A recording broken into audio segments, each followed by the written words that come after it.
Welcome to another RSR. Tonight I'm reviewing Atlanta United FC 2, Inter Miami CF, MLS Eastern Conference Quarterfinals 2024 Game 2. Atlanta ties the series. It's 1-1. We go to a Game 3, an unexpected Game 3 in this series because Miami, frankly, let Atlanta chase the game. Even though they scored off a mistake, Atlanta wanted to bring their team back up, and they played hard. Miami gave them way too much room, way too many chances, and here we stand, a Game 3 next Saturday, a week from today. Atlanta United FC 2, Inter Miami CF 1, la MLS Cup Playoffs, este conferencia, cuartos de final, Partido 2, serie empate 1-1. Atlanta, ganador Partido 2. Atlanta wins. They found a way. Was it great? No. Was Miami playing down to them? Yes. Did Atlanta finally use their home field to build up to a win? For sure. Did Brad Guzan still stand on his head? Yes. Did he actually get help this time? Yes. Did Sabalop Janitze score? Surprisingly, no. Goals were scored as follows. Hector Martinez scores. Brad Guzan gives the ball away right into the path of Federico Redondo. He plays the ball to Hector Martinez, who's in front of an open net. All he has to do is chip it. He does. It's a goal. 40th minute, 0-1. 0-1. Esta noche, Hector Martinez gets the goal. Brad Guzan makes a bad mistake, but Atlanta would build back. And he still had a pretty good game besides that. Halftime, 0-1, 0-1 esta noche.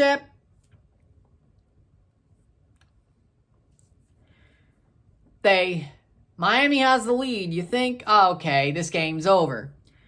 No, it isn't. Derek Williams, 58th minute, balls crossed in. Ball's played in. Derek Williams gets in for a header just onside, nods it in. 58th minute, 1-1. Basically, I wouldn't say out of nowhere, but definitely sort of unexpected. 1-1, 1-1. And this game's tied. And after that, for the next 10 minutes, Atlanta has more of the possession, more of the momentum, but Miami does build back. They are attacking for most of the rest of the game to try to get a goal back and lead. They look like they can. Messi and Suarez were cooking, but they were badly positioned. All those misses, guess what? They also were shooting themselves in the foot defensively, and in the end, they did. Drake Calendar made some good saves after that first goal, even made a good save in the first half. But at the end, Jandé Silva gets the ball played to him at the top of the box. He takes a banger of a shot to make it 2-1, 2-1, 90 plus 3. And he gets the winner. Miami has some desperate attacks laid on, but they were desperate since the first goal. And in the end, Atlanta gets the win at Mercedes-Benz Stadium. They don't go down in front of their rabid fans. They're going back to Miami, where they kept it close. It may be the opposite way, but Atlanta's kept it tight throughout the series. They've played this series very well. And the thing is, both games have been 2-1 victories by the home team. But if they keep playing the way they are, they could get the next game to penalties, and who knows what happens there. They could steal a game in Miami. It's not too... Either Miami's so pissed off they blow them out next week, or the same sort of gameplay happens again. They may get the penalties, and they could win that and upset Miami. All to play for. Full time, 2-1, 2-1 esta noche. Tied series 1-1. Serie empate 1-1. Full-time stats are as follows. 13 shots to 11, 41% possession to 59% possession, 4 shots on goal to 2, 428 pass to 624, 84% pass accuracy to 89% pass accuracy, 7 fouls to 7, 0 offside to 3, 4 yellow cards to 1, 0 red cards to 0, 7 corners to 7. Atlanta were tough tonight.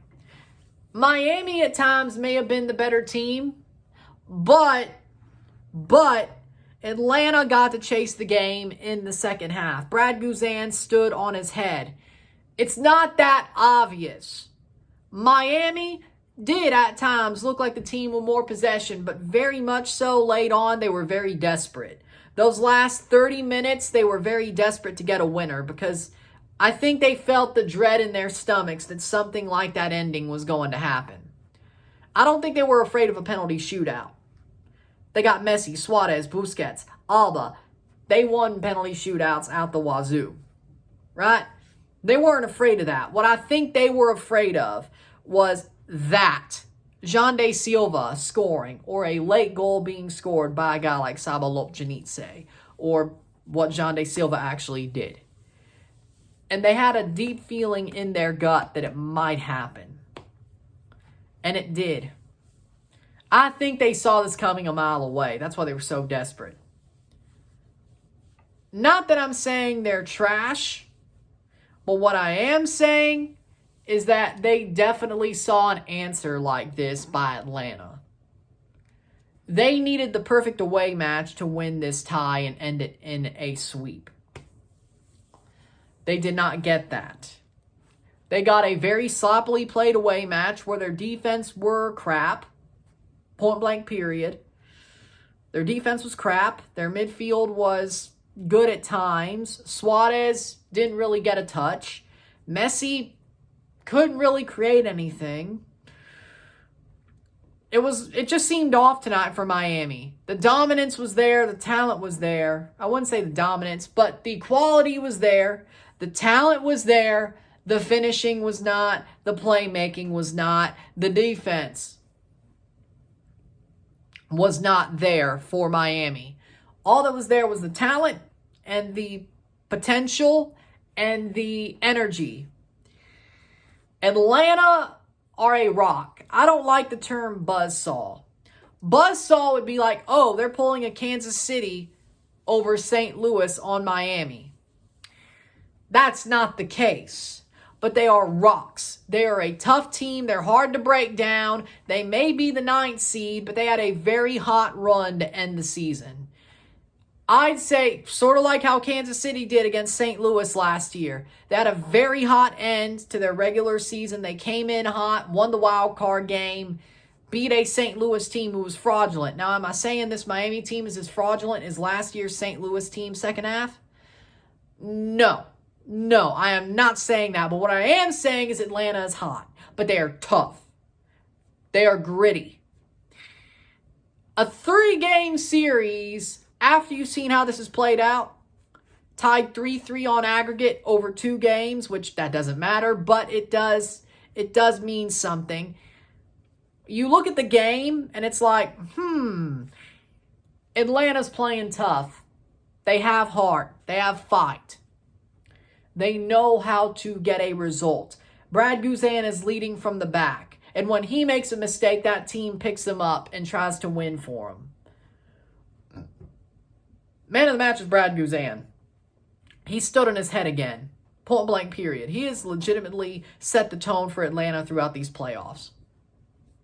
He has turned back the clock 5 years at the very least. Maybe 7. He has turned back the clock. This is the Guzan we know and think is one of the best goalkeepers in MLS. This is not the guy we thought should get displaced by Josh Cohen. No. This guy is playing like his 2018 self. He is leading from the front. His experience is showing through by volumes. And this team is helping him. When he makes a mistake, this team bounces up and says, damn it, sorry, Brad. We're going to help you. We're going to show it or try to help you. Tonight it worked. They did get a goal from Saba. Game 1. They did help him win the shootout against Montreal. So 2 out of 3 times it's worked. Sometimes it doesn't. But they even tried the third time, the second time of 3. They tried. And this team picks them up. This team is playing for each other, point blank, period. And they're very tough defensively, and that's why this team shows the way they do. They're very tough defensively. They do make mistakes, but they get galvanized after those mistakes. And once you're desperate, and once you're worried, they're going to pounce. And what did they do? Especially at home, with that energy behind them, with that power behind them, with those fans, Footy Mob, Terminus Legion, their supporters groups, the energy in that stadium behind them. What would they do? Pounce. I'm honestly, deep down, I'm not surprised by this result. Should I be? Or would I be if you told me a week ago that this game would go to a game 3? I would have been shocked. But the way they've played throughout this playoffs, not just this tie, but the wild card, shows me that this isn't surprising. And Miami shot themselves in the foot. Their defense was trash tonight, but the way they played so desperately and so foolhardy, pushing the ball forward, led them to this. They shot themselves in the foot. Simple as they deserve to lose. Atlanta got a win. We have a game 3. We have a series tie. We're going to see how it goes next Saturday. Atlanta has a chance to shock Miami and embarrass them for the whole world to see. And I'm not joking because it's Messi Mania. With that being said, if you like this video, like it, share, subscribe. You know what it is. Tell your friends. Hit that like button. Hit that subscribe button. Hit that bell notification once you're subscribed. Send some chats on the live streams. Comment on this video. Put us in playlists. Share with friends and family. All that great stuff. I will see you tomorrow for a live watch along of both Houston Dynamo FC versus Seattle Sounders FC and Vancouver Whitecaps FC versus LAFC. Review for Vancouver LAFC. And there you go. Monday we'll have a recap video for the Central American Cup semifinal play-in. Tuesday we will do a watch-along of election results. A 2024 presidential election plus all the other ballot questions. Senate, House, governors, so on and so forth. Election live stream watch-along reaction will probably be the longest live stream I've ever done. Well, who am I kidding? It probably won't even be, possibly, it will be. 9 hours of commercial-free election result coverage starts Tuesday. It'll either be like a 3 o'clock stop or, well, even if we get the results, I'm going through Alaska. Even if there's a call for the presidency, I will still go through Alaska. But